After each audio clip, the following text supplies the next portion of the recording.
believe we're back.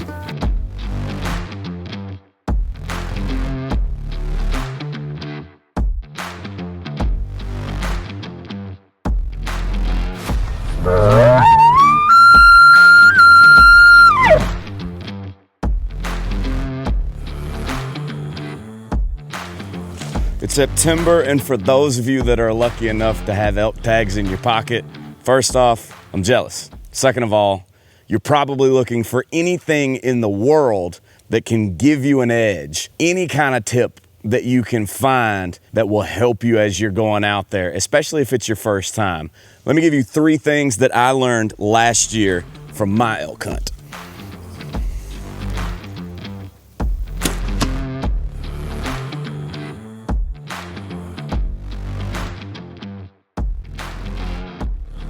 Now, I feel like I should tell you that this information is not expert analysis by any means. This is very much just beginner to beginner information.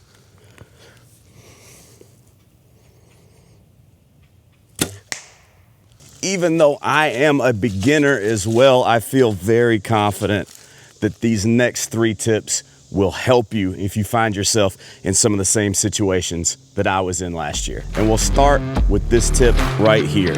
Let's show the footage and then I'll tell you what I did wrong. If you aren't used to the look of a first-person shooter game, I apologize, but popping my phone in my bino harness was the only way to capture what was happening.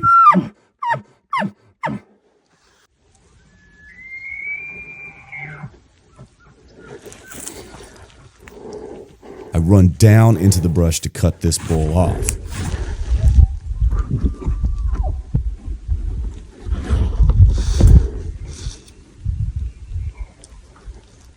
I'm now surrounded by bleeding bulls, but I know I have to stay focused on the one in front of me.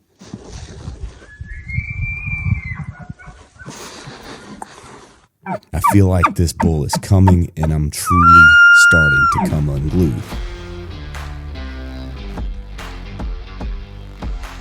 I was so excited that this bull was coming that I raced down the hill, losing my elevation to try and cut him off faster than I needed to. What I should have done was stayed where I was and let him try and circle around me. I had the wind, I had the elevation. So if you get in this situation where there is a bull below you bugling and he is coming and you're very confident that he's coming to you, don't give up your elevation too soon. Stay patient, stay with it, especially if you have the wind, because he's going to try and circle around to get that wind. And when he does that, that's when you'll be able to get a shot.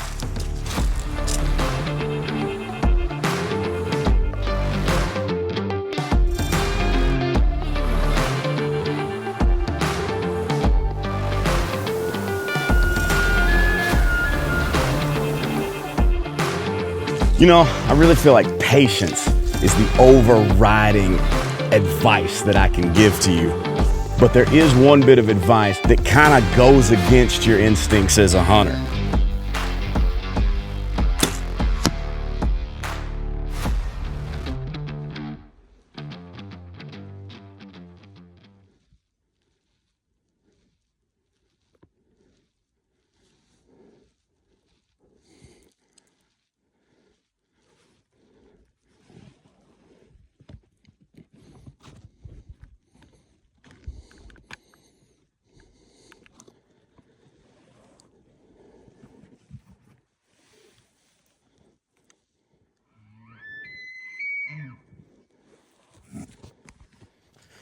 Did you catch what I should have done there?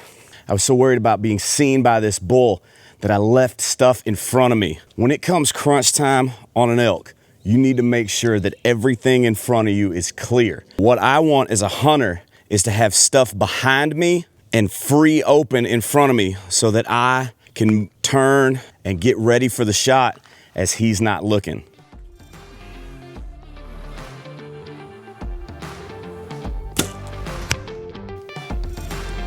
I wish my last shot at an elk that was that far went that well.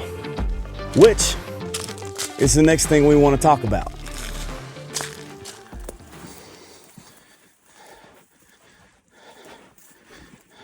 finally get to a point where I feel like I have a break in the brush, and I draw.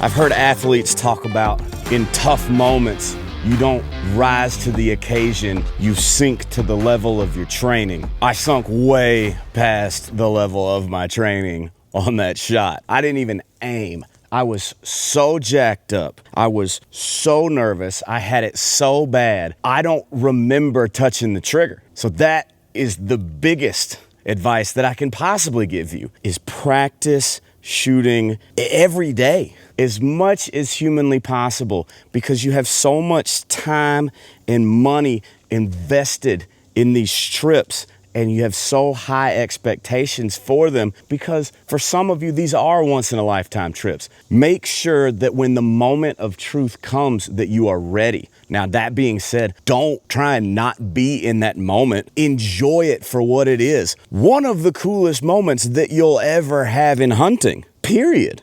You'll remember it forever, and you'll replay it in your mind forever. Make sure that you are investing time before you get out on that hunt, so that when you remember this for years to come, you've got a little bit better of an outcome than I did.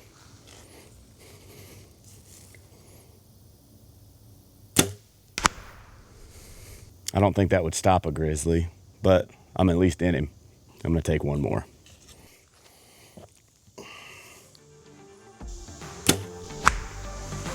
In the butt. Oh well, I have more practice to do.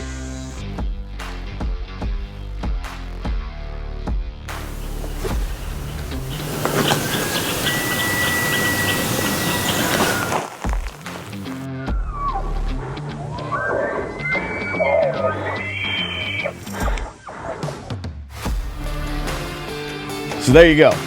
In a couple weeks, when you find yourself in the moment of truth with that bull bearing down on you, coming in screaming and snorting, if you can keep the high ground and the wind on him, keep your shooting lane in front of you clear, and be ready to sink to the level of your training, hopefully that bull will be coming home in your truck. I know this is all simple stuff, but it's all gonna help you. Every reminder that we can get is gonna help. Send this to your hunting buddy that you're going out west with, and subscribe and hit the like button so that this can go and find other people that are fixing to go on their elk hunts. If you wanna see the full hunt that all of this advice came from, go watch this video, and we'll see you next time.